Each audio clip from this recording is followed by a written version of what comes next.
In business, there's no room for guesswork. Every shipment matters. Every deadline counts. When you're trying to keep operations running smoothly, the last thing you need is uncertainty. That's why reliability is at the core of USPS Ground Advantage. From the moment your package is first scanned in, it moves through a secure nationwide network, aiding in a timely and accurate delivery. You get near real-time tracking so you can keep up with your shipments. And with affordable upfront pricing, there are no hidden fees or surprise surcharges to throw off your cost sheets. It all adds up to predictable deliveries you can depend on. Because knowing your logistics are handled lets you focus on everything else: your customers, your team, and the future you're building. Visit USPS.com/Ground Advantage to start shipping with confidence. USPS, official shipping sponsor of the NHL.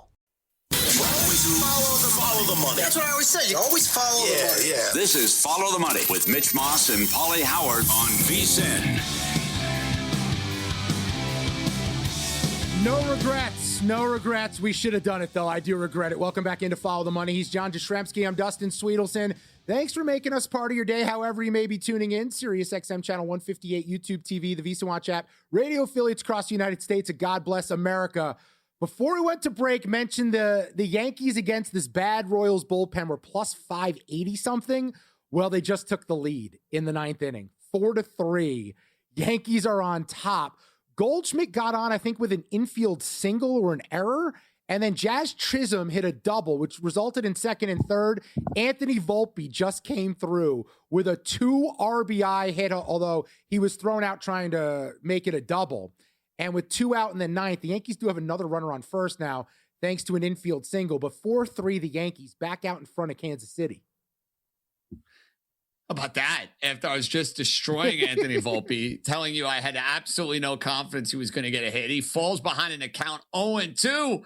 But Dusty, we got a new lease on life, buddy boy. Let's go. Yankees go from plus 583, I believe it was, to now minus 760. Kansas City. It's amazing, these live swings. I was a coward. I could have taken it. We should, but I honestly, the fact that it was like that middle bottom of the lineup that you just don't trust for the Yankees, Goldschmidt against a right-handed arm in Ursig, like, it just didn't map out properly to do it. But you know what?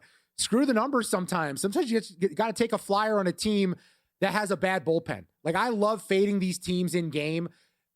Kansas City is one of them. Houston specifically is one of them.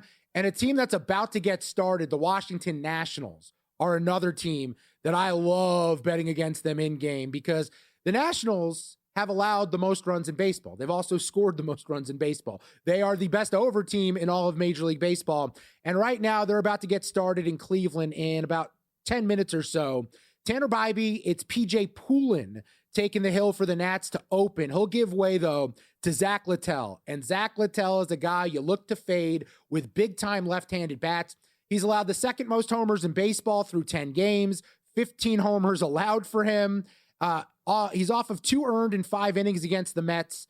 Cleveland's offense has not looked great lately. This feels like a get-right spot for the Guardians offense to get going. Tanner Bybee, really good at home, 2.10 ERA versus 5.96 on the road. He's kind of rounded into form his last few starts, a 2.18 ERA over his last 3 outings. Still only 16 strikeouts, though, in 20 2/3 innings. He also strikes out less hitters at home than he does on the road, which kind of concerns me.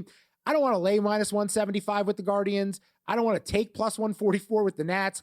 I don't hate the idea of going over 8.5, but instead I'm just going to isolate the one team in Cleveland playing at home with a really advantageous matchup against a pitcher who gives up a ton of long balls in Littell. Let's go over 4.5 on the Guardians today. Yeah, I like the sound of that. And listen, what about the game total? Or are you just a little hesitant from a Washington perspective at 8.5? That would be my question to you, because Littell has been such a dumpster fire. Yeah. You know, in every single one of these starts, he's a gas can. He's giving up a ton of runs. Yeah, I don't hate the game over either. If you wanted to go that route, over 8.5. Just looking at the weather here real quick, the wind is blowing in slightly, but it's not massive. Only like 5-mile-an-hour winds blowing in from center field. It's the Bybee factor. If you think Bybee isn't as real as the home number state so far this year, you can go game over. I just think they have such an edge on the mound. There's a world where he shuts them down. But let's be fair to the Nationals offense. They're not a pushover. They'll score against anyone. They're not intimidated. outside of Wood and Abrams coming into the year, it was a pretty nondescript lineup, but don't get it twisted. 3, 4, 5, 6, 7 in this lineup. They're taking dudes deep. So I don't hate the idea of over 8.5 either. Dusty, they score runs, man. That's the one reason Washington is a 500 club this year, because they can't get anybody out. I mean, my goodness, their pitching staff, Littell notwithstanding, is also pretty mediocre to below average. Offensively, they've been mashing, man. They've been mashing. And that would be my lean on it. I'll take the team total with you. I'm going to actually get on board with that with the Guardians. But I think over 8.5 is probably the right side there. I'm going to WebMD because something shocking medically has just occurred at Citi Field. It appears Marcus Semien has a pulse. The corpse formerly known as Marcus Semien has left the building. 7-1. Reds still leading the Mets, but Marcus Semien with his 4th homer as a Met in the 6th inning. We officially lose our under. We lose our under 7.5 in that one, as Nolan McLean was not good. Right now, you can get the Mets 21-1 to come back and win this game. In-game total is 10.5. I will. I'll stay away from that one. But Nolan McLean's a good jumping off point here, because 1/3 of the way through the baseball season, we've been teasing it all show long. I implored you to find 3 futures you like at the 1/3 mark of the season. And I'm going to begin with National League Rookie of the Year, because I don't believe Nolan McLean's winning that award. Okay, he went today, really tough performance. Odds have gone up to 10-1 on him after that. JJ Weatherholt's your favorite at plus 180. Sal Stewart's 2-1. Connor Griffin's 3-1. I can get behind Connor Griffin, who I bet like 3 weeks ago at 11-1. I still think there's some value at 3-1, but I'm going deep down the board for National League Rookie of the Year of one of my 3 futures at the 1/3 mark. Logan Henderson for the Brewers, 35-1. That feels a little bit long for one of these Milwaukee arms that's totally hyped up, that they know how to develop. And by the way, he's coming off an awesome performance against the Dodgers.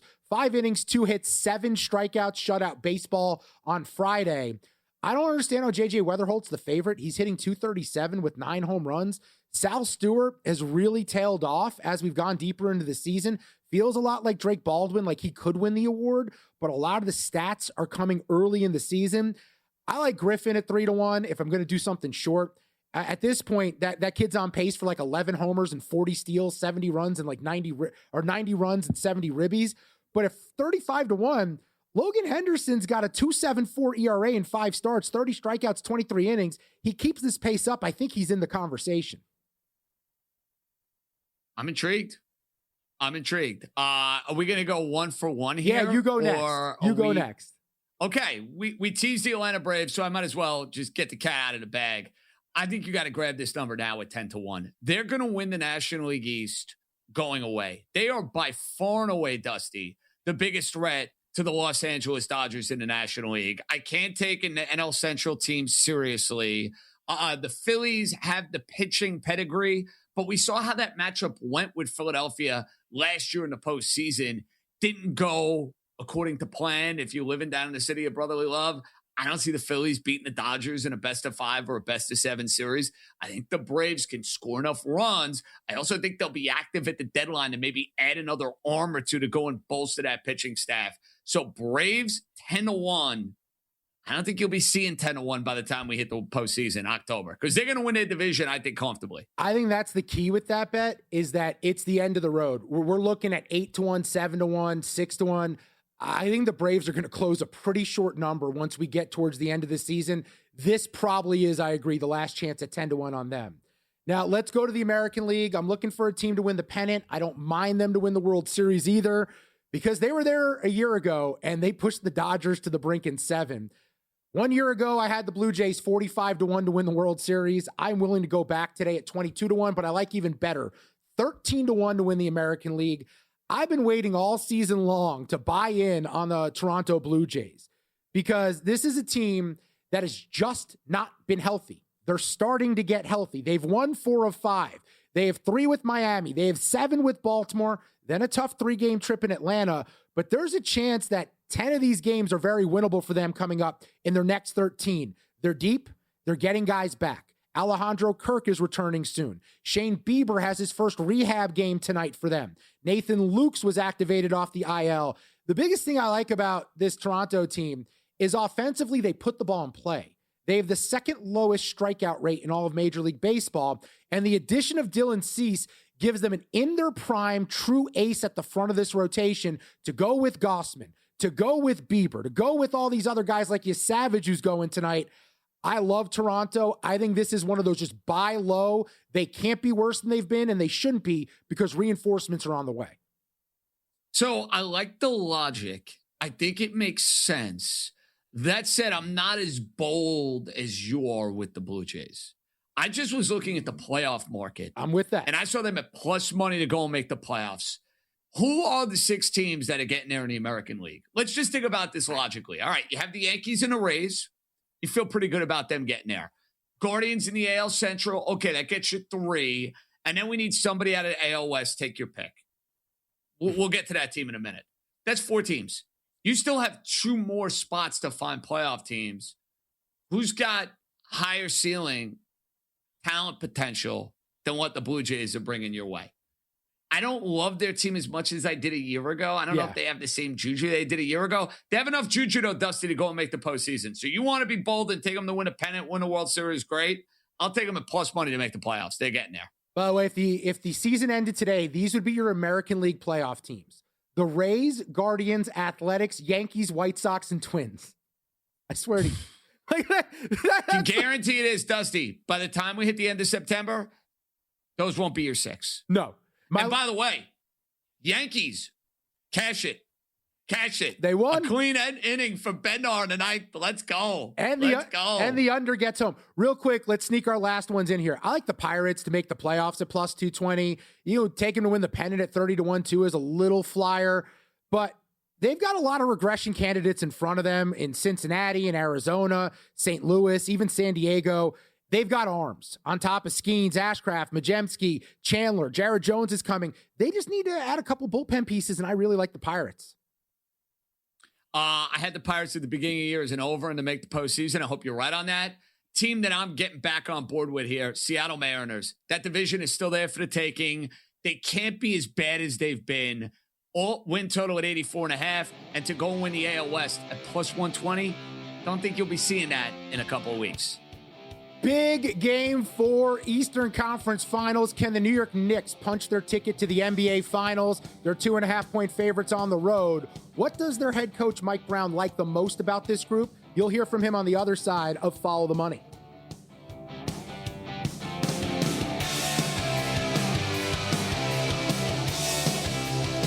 Let me get your attention real quick, podcast listeners. I've got something for you that almost feels too good to be true.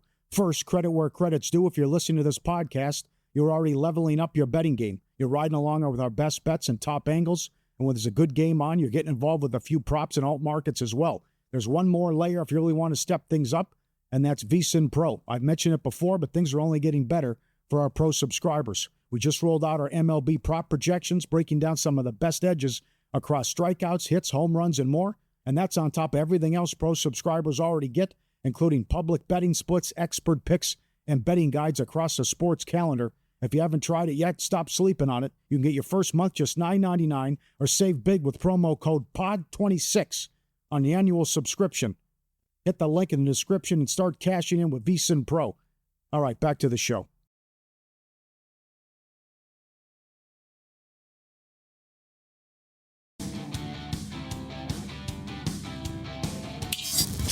This is Follow the Money on VSiN. Look, I don't know what it is when people say someone has it or doesn't have it. I just know when I do and don't see it. And right now in this Nationals-Guardians game, one of the pitchers does not have, quote-unquote, it. Welcome back into Follow the Money. He's John Jastrzemski. I'm Dustin Sweetelson. We're in for the boys for the next 3 days here, Memorial Day. Appreciate you making us part of your day. However you may be tuning in, SiriusXM 158, YouTube TV, VSiN Watch app, and radio affiliates everywhere. So the Nationals, first batter of the game, go up 1-0 on Cleveland. James Wood takes Bybee deep for his 14th homer of the season. Next batter doubles off the wall, opposite field and left center. The Nationals are cooking up 1-0 with a runner in scoring position, trying to extend this lead. Curtis Mead, the 3-hitter up. Tanner Bybee, who's been lights out at home this year, I don't think he's got his best stuff today. How good is this James Wood? Dude. My goodness. Dude. You bet him to have the most home runs in baseball? No, I bet him over 23.5 home runs on the season. I wish I touched a little most home runs in baseball. No, but 23.5. It's effortless. What an insane number from the books. I didn't get it. He's a young player who's getting better. Now, had the Nats not used him as the leadoff man, I think that number makes sense because you can pitch around him. But because he's leading off these games, he's going to get less at bats, but he's going to lead off a lot of these games with bombs. That's a great point. So you can't pitch around him late in games anymore, or at least early in games specifically. So I think that's helping the number, but I couldn't believe the number was 20. I thought the numbers would be like 28.5, 23. Sometimes you see this a lot with like fantasy sports projections, specifically in baseball. You see it with some of the numbers, the projections with the sports books, with the props. They don't account that young players improve. There's just some weird assumption that whoever a player is when they burst on the scene, that's who they're going to be forever. It's like, no, young players can get better. This is like a 6'5", 6'6" left-handed bat with natural power. Of course he's going to contend for 30 home runs this year. Well, and that's been the calling card for the Washington Nationals, scoring a boatload of runs on a consistent basis and relying upon this young talent that we've been waiting quite a while to see. I mean, since the Nationals won that World Series back in 2019, the talk in DC after they traded away the likes of Scherzer and they said goodbye to Rendon, and it was like, okay, one of these young guys going to come up. One of these young guys going to make an impact on the franchise. Slowly but surely, you're starting to see it. Yeah, I mean, this is the team that a lot of us anticipate having the worst record in baseball. Washington, absolutely battling. Cleveland, it feels like we're reaching the point where the bottom may fall out here. The pitching isn't as dominant as it's been. The bullpen, obviously, with Clase gone, not as great on the back end as it has been, even though Cade Smith's an arm that I do like. Ramirez isn't having his normal MVP numbers across the board. I just wonder how long they sustain this as Curtis Mead has left the building. The Nationals lead 3-0, top of the first. Great start for the over here, Dusty. Yeah. Let's go. Great start. Tanner Bybee has yet to record an out. It's 3-0 Nationals. They're minus 268 plus $1.98 with Cleveland, 11.5 your adjusted in-game total. My goodness. Well, probably should have went game over instead of the team total on Cleveland, but they haven't even hit yet. National overs. Continues. I have it here in my notes. Right now, the Washington Nationals are 64.7% to the over. 33-18-3. Your best team in baseball to the over. Second best is the Reds, who are 32-19-1 to the over. Actually, we should make that 33-19-1 to the over because they're beating the Mets right now in the 7th, 7-1. That total was 7.5. That is another over for Cincinnati. The two best over teams in baseball continue to be the gift that keeps on giving. Now, let's kick it over to the NBA real quick, just because we've got a crazy game 4 tonight where normally in these circumstances, you're looking for reasons to back the team with their backs against the wall, with the season on the line. But the Cleveland Cavaliers have moved from 1-point favorites to 2.5-point dogs in game 4 on the brink of elimination. And John, you're pretty bullish that the Knicks get this done and cover big. That is correct. Dusty, I think it's a great game for alternate spreads. We've seen the Knicks in each of their first 2 closeouts lay the smackdown on opponents. They won by a zillion points against Atlanta in game 6 of round number 1. Round 2 against Philly. That was a game where they had basically their equivalent of the walk-ons playing the entire fourth quarter.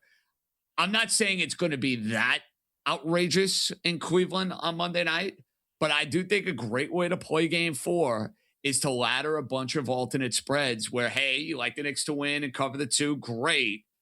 Take them at minus 5.5, take them at minus 8.5, take them up to 10, and you can keep juicing up that value. I think it's the sort of night for it, and there's a track record and a precedent of that being the case. Here's my thing for anybody wondering about, oh, well, you're going to get a contrarian. Cleveland's going to fight. You know, this is a good spot to take them.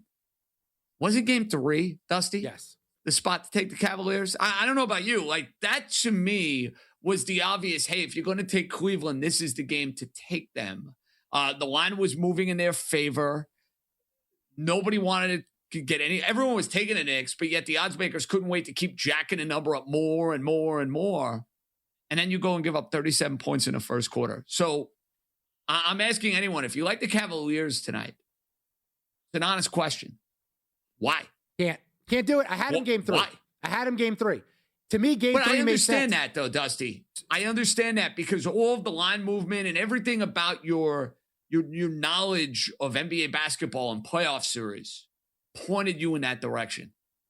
Then you watch game 3. Yeah. No, and you saw how it unfolded. Can't do it in game 4. It was also circumstantially, right? Because you could make the case, if you wanted to, that Cleveland should have won game 1. The Knicks with the crazy comeback, they kind of stole it. Game 2 was what it was. And then game 3, you go, all right, well, Cleveland, theoretically, they've been winning for the majority of this, of game 1. They should have finished the job. It was absolute fluke. They'll get right coming back home. No, it wasn't the case. Wasn't the case at all. The New York Knicks continue their win streak, 10 straight for them. They haven't lost since April 23rd. And right now at 13 playoff game or 10 games in a row, that is their longest streak, postseason, regular season, since 2013. Mike Brown has really transformed this group. Move to replace Tom Thibodeau with Mike Brown, I really questioned. I know you questioned. However, Mike Brown says this is what he likes the most about this year's team. This is the time that you want to peak, as come playoff time. But it just happens. I mean, when I was with Golden State, I think we won 10 or 11 in a row. And it wasn't anything that we planned. It just happened. Your players are connected. They're sacrificing. They're doing the things I always talk about. They're holding each other accountable. They're believing in the process in each other, and they're playing with a competitive spirit that's unmatched. And, if you do those things while, focusing on the detail and communicating and bringing energy and effort, you have a chance to string some games together. But when you're in the playoffs, it's about trying to peak at the right time. It's about, knock on wood, trying to stay healthy and having a little bit of luck. Hey, I questioned Mike Brown. I really didn't know what he was as a coach. Here's what I'd say the difference between him and Thibodeau. It's not just using the bench.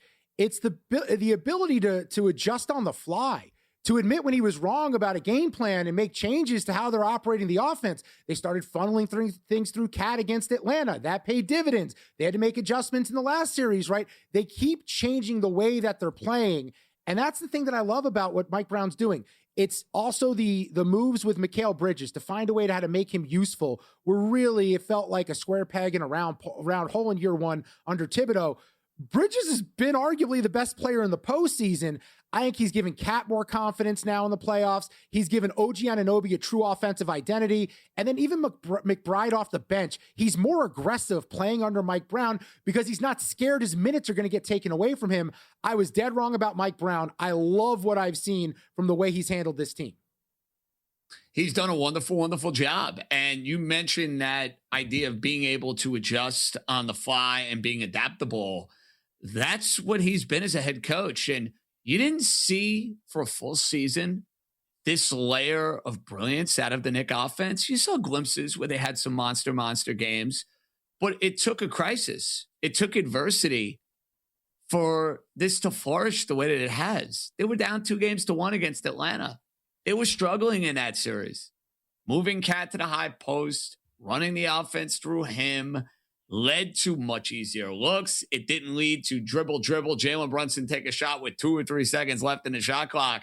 And it's led to this sort of Miyagi-like balance. For those of you who saw the Karate Kid, you know exactly what I'm talking about. Danielson, balance.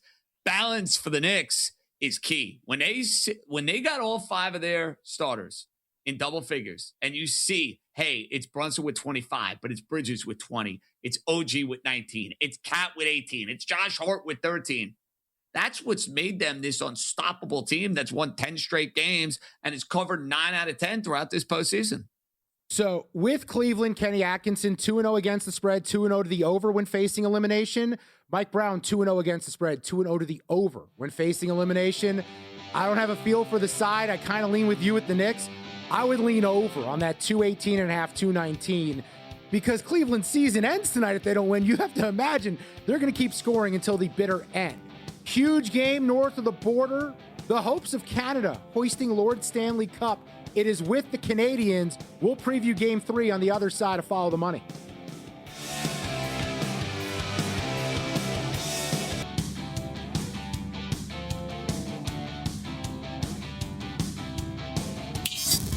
This is Follow the Money on VSiN. Memorial Day Monday, welcome back in. It's Follow the Money. I'm Dustin Sweetelson, hanging out with John Jastrzemski. We'll be with you Monday, Tuesday, Wednesday here on VSiN, the Sports Betting Network. Done a lot as far as the NBA is concerned, a lot with Major League Baseball, an awesome card. We'll have more plays later on today that we'll get to in our next segment. But hockey has been incredible. It always is every year. This is the point of the calendar, JJ, by the way. Every year I go, you know what? I got to pay more attention during the regular season because these games have been tremendous. Last night was nuts. Tonight, I anticipate the Bell Center is going to be rocking. To help us break it all down, we're going out to the Progressive Guest Line, welcoming in our buddy EJ Radick, NHL Network host and announcer, and he joins us on the Progressive Guest Line. So, EJ, take us through what you experienced last night as the Golden Knights, down 3-0, come back to win that with 5 unanswered. Here's my story. I was out to dinner. We wrap up at the end of the first. It's 3-0. I pack the food up. We go home. I flip what the heck happened? All of a sudden, and more specifically, what's gotten into the Knights under John Tortorella? What has been the biggest difference that they've just become this dominant force at 18-4-1? Well, I would say it's a couple of things. I mean, I watched that team a lot this year, guys. They did not like Bruce Cassidy anymore. I have no idea why. I'm not there, but they were not playing hard for Bruce Cassidy during the regular season. It was very, very clear. In fact, in my conversations with other coaches that I know around the league who were out of work, I said, you might want to call George McPhee and Kelly McCrimmon because Bruce Cassidy is going to get fired at some point unless things dramatically change. And that's exactly what happened. So that's the first thing. The players wanted a change. They got one. Then Carter Hart has, they signed him. They took the chance, were willing to take the risk and deal with a little bit of the fallout with Carter Hart's situation. He was hurt. He comes back a little bit after Tortorella comes in. Tortorella knows Carter Hart. Boom. He comes in. He settles in. Solves a big problem that they had all year because another problem was they were getting behind in games. The goaltending was inconsistent. So they changed the head coach. The players are now happy to have a different voice. They get a goaltender that is coming in there and giving them saves. And then as the playoffs have unfolded, most teams get hurt. They've gotten healthier. I mean, William Karlsson did not play for a long stretch of the season. He got healthy. He's back in the lineup. So now you have Eichel, Karlsson, Hertl, Dowd through the middle. That's a very formidable top 4 group of centers through your team. So you add all these things up, and they did get another bit of good fortune. Utah and Anaheim, good teams, but young teams that had never been in the playoffs before. So you add all these things up, and Tortorella has done a really good job kind of jumping in when he needs to. You add it all up, and, this is a really good team now. And it was going to be hard for the Avalanche to deal with Vegas, this group of Vegas Golden Knights, if they were healthy. And they're not healthy because McCarr didn't start the first 2 games, and now McKinnon is dinged up.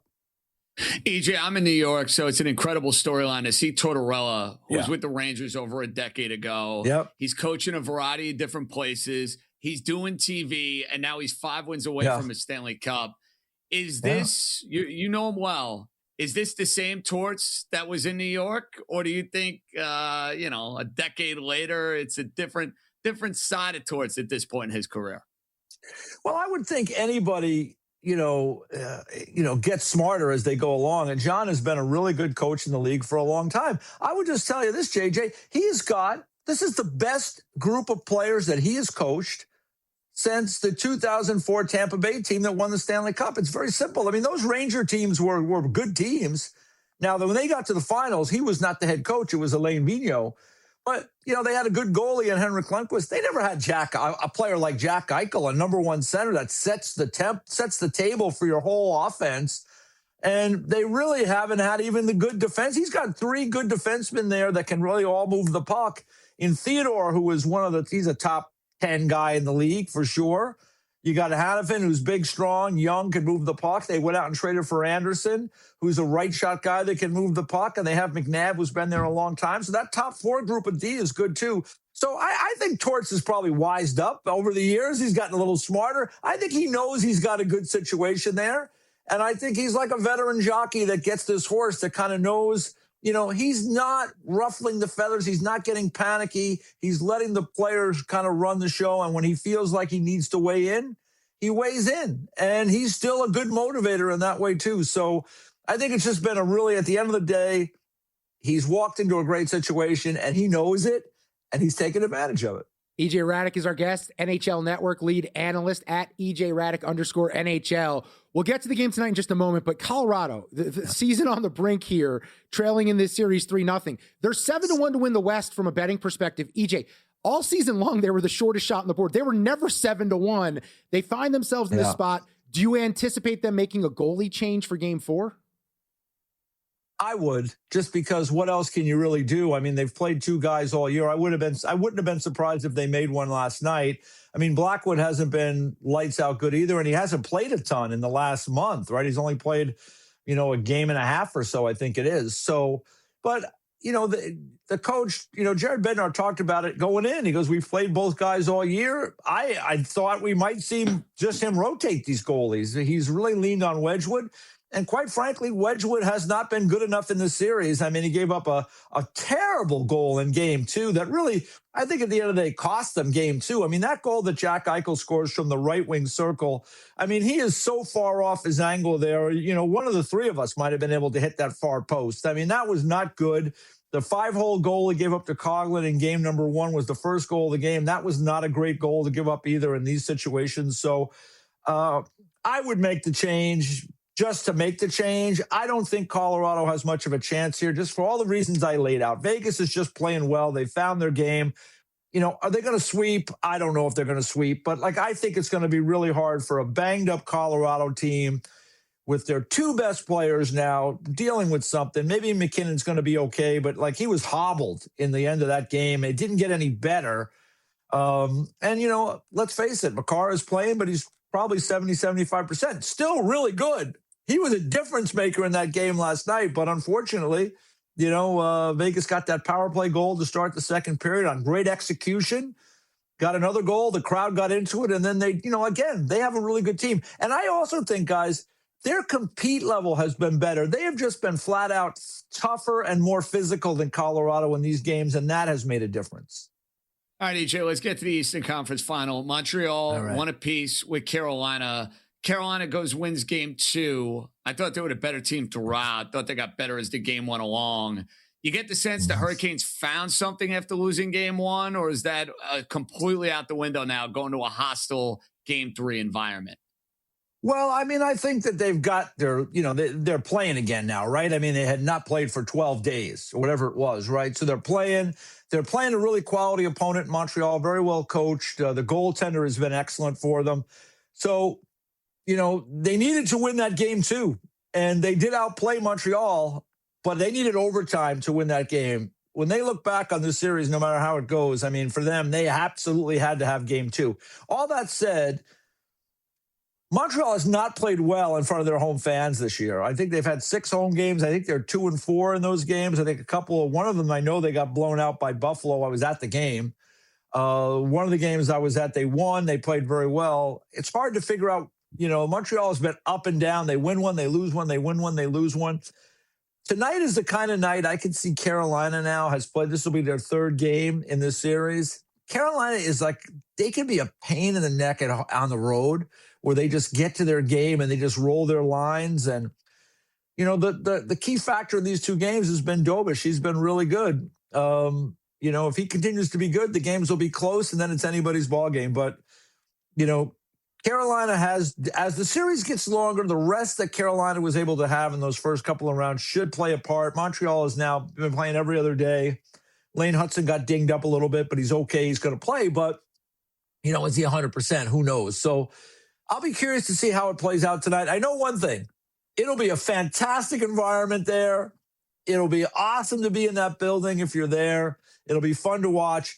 But I can tell you this, the Carolina Hurricanes, I've seen them do it. They go on the road and they can take all the life out of the building. I totally agree. I think they completely mitigated things with that first game. That's a mulligan with the rest. They got themselves right. Yeah. They've evened the series. They go to Montreal, as you mentioned. Canadians struggle at home. He's EJ Radick. Check him out on NHL Network, lead analyst, and at EJ Radick_NHL. We appreciate the time as always, my friend. Enjoy the hockey tonight. I imagine it's going to be as crazy as it was last night. Yeah, well, that's the way it's going. We'll see. Thanks, guys. Thanks, EJ. Awesome stuff from EJ there. I mean, the hockey postseason, it never fails. There's never a year where you're like, you know what? It was okay. It's always off the charts. It's crazy. And I would tell you this, JJ, the reason why this is happening is because about a week ago, I did a bunch of parlays. Carolina to win the East, Colorado to win the West, with Oklahoma City to win the finals. Folks, Dusty. Up you in and a lot flames. of other folks. Up in flames. Hopefully we'll find some more winners on the baseball and NBA card when we return right here on Follow the Money.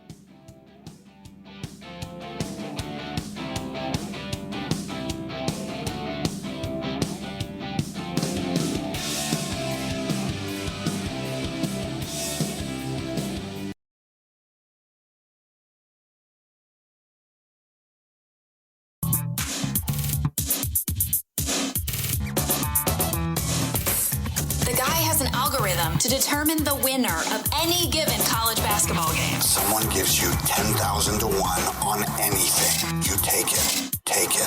Take it. I'll bet you $20 I can get you gambling before the end of the day. No way. I'll give you 3 to 1 odds. Nope. 5 to 1. Nope. 10 to 1. You're on. A little in pocket for you here on a Memorial Day Monday. I'm Dustin Sweetles, and he's John Jastrzemski grading what we discussed on Friday on the program, as it was me and Femi Abebefe, a 3-2-1 performance on Friday as we lost AJ Mitchell over on his PRA. Rob Refsnyder laying a price on a player prop. Over half of HRR did not get home. We pushed with Nats Braves over 9. The winners, the Nationals, -115, thanks to Davis Martin on the road. The Guardians, Phils, under 7. That was an easy one. And the Orioles, -130 against the Detroit Tigers on Friday. Here's what we got tonight on the wood. We got Jared Allen, over 20.5 points and rebounds combined. You go back and look, there's a lot of guys with some mental issues with their makeup for Cleveland. Allen's actually not one of them. He's gone over this number in Game 2 and Game 3 of this series. Over in Game 6 and 7 versus Toronto with their season on the line. Also over 0-2 to Detroit in Game 3 with 22. Also Game 6 and 7 in that series with the Pistons. He had 21 and 30. I think he has a good matchup against Cat down low. Give me the over on Jared Allen points and rebounds. We're also going to look at Dean Wade, over 8.5 PRA. I just think defense is going to be critical. They need to slow down Bridges. They need to slow down Brunson. I think that's a lot more Dean Wade on the floor by proxy. That just means more opportunity. It's a low number, 8.5 on the PRA. And over in baseball, give me Trey Savage, Toronto Blue Jays rookie phenom. We're going to go over 5.5 strikeouts at -127 against the Marlins. The Fish are 15th in K rate on the year, so that's exactly middle of the road. But he comes into this game, Savage, 29 punch-outs, 25 1/3 innings, a 107 ERA. He's gone over this number in his last 4 starts. I think it's a really good matchup for him. Let's go over 5.5 Ks on Trey Savage. I like the sound of those, Dusty. Apparently, I'm going to be graded tomorrow, which is fantastic because we love account. Good. I like that. We like accountability around here. And if I stick up the joint, you know what? I got to face the music. That's the way it goes. That's the way we roll. So for your boy, a couple of best bets on the hardwood and then 2 on the diamond. 1, we have an action with the Arizona Diamondbacks and the San Francisco Giants. So we'll kind of cast that aside. That game's already in action, so you can't hop on that. Let's go to the main event, shall we? The Knicks have not been in the NBA Finals since 1999.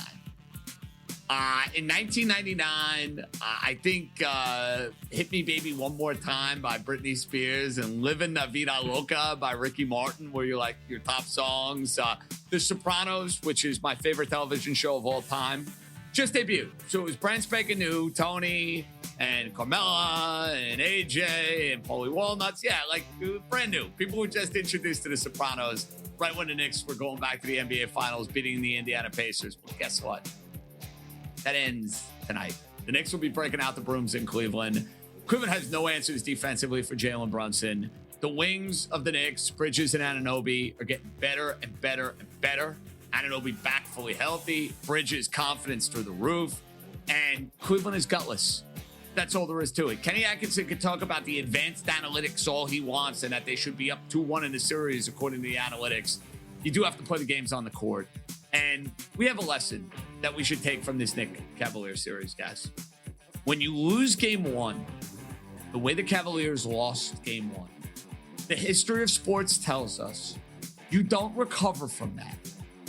There's no coming back from that sort of atrocity.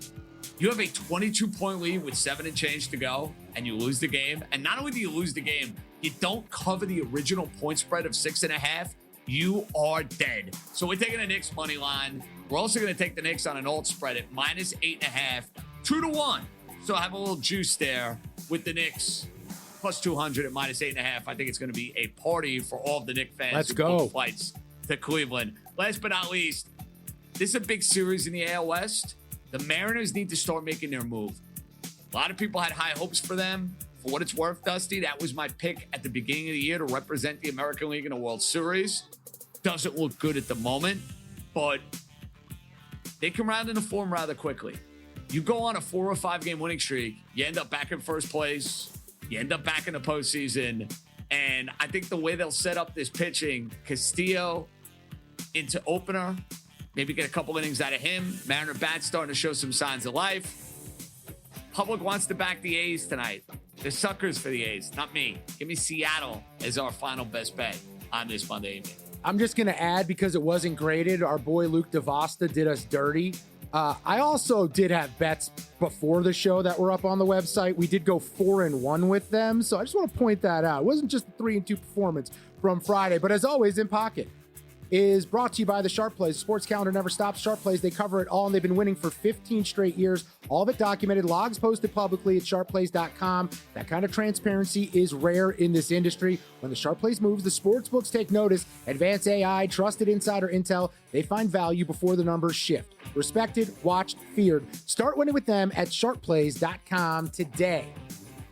He's John Jastrzemski. I'm Dustin Sweetelson. You're locked in to Follow the Money, VSiN, the Sports Betting Network. An update in Cleveland, where it is not Tanner Bybee's day. Washington up 6-1 in the second. We've had homers from Wood, Young, Mead, and Garcia Jr. on the day. You went over 8.5 on the game total on this one. I'm on the Guardians team total over 4.5. We still have plenty of time to get there. I do like when the other team dangles the carrot and lets you know where you need to get to. So hopefully that helps the Cleveland offense. But big picture, Guardians first place in the Central. I think it's time to start fading them, especially if Tanner Bybee's not going to be the ace that they need him to be, if they're going to finish the job here and be the team that wins this division. But the problem is, John, who do you trust in that division? Well, that's my problem, Dusty. And I have to throw this out, full disclosure. Cleveland has done me dirty the last couple of years in the futures markets, because I have found myself in a position where I keep looking at their roster and I say, how can they continue to keep doing this? It's Jose Ramirez and a bunch of jabronis in their lineup. Guys, you're like, oh, he's on Cleveland. Where'd they get this guy? Oh, who's he? And yet, even in a year where I thought they were finally cooked and it was finally going to be my year to get vengeance, they came out of nowhere and stole the American League Central because they went on a crazy heater over the final 7 or 8 weeks. The moral of the story is, I understand your skepticism on Cleveland. I think we fade them like crazy come playoff time. But in the regular season, I'm just going to issue a little buyer beware to you. No, it's fair. You know what? Buyer beware. It's funny. For all the hype we give Milwaukee, for all the hype we give Tampa Bay, Cleveland deserves the credit. They have gutted this team over and over again. They always find a way. I just find it really hard to believe that the pitching isn't going to be dominant, that they do this, but credit to them too. They've got young guys, right? Bazana, the second baseman, the Australian kid's up. He's hitting the ball. Manzardo, I think offensively is going to get going once the summer heats up as well.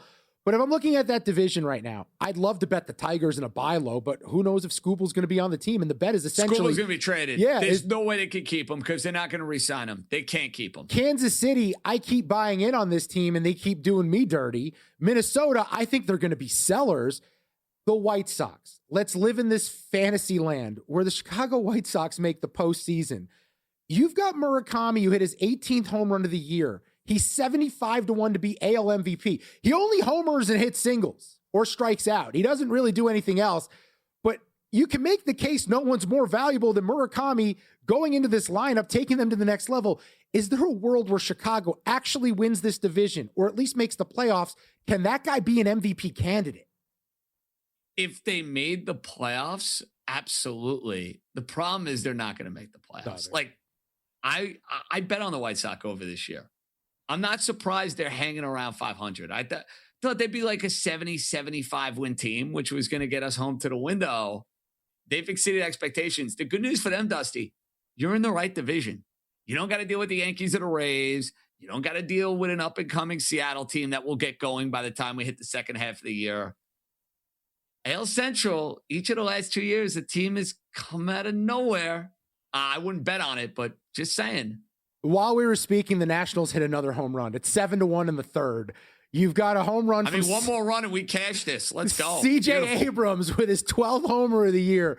Absolutely crazy. So we've got more coming here on VSiN. Stay with the network all day long, all night long. Coming up next, Matt Humans and Tim Murray. They got you covered. VSiN Primetime. They'll guide you through Game 4, Knicks and Cavaliers. They'll take you to Montreal, hit the ice with the Canadians and the Hurricanes. They've got you covered on VSiN Primetime. They wake up every weekday morning with VSiN by the Book, 7 a.m. Eastern. You've got Dave Ross, Jensen Lewis. They then hand it off to Gil Alexander and Kelly Bidlin on a numbers game. JJ, it was fun. We'll be back Tuesday and Wednesday together. We'll find more winners, and hopefully tomorrow we'll be talking about the New York Knicks going back to the finals for the first time since 1999. Like the sound, Dusty. Killed it, baby. Good show.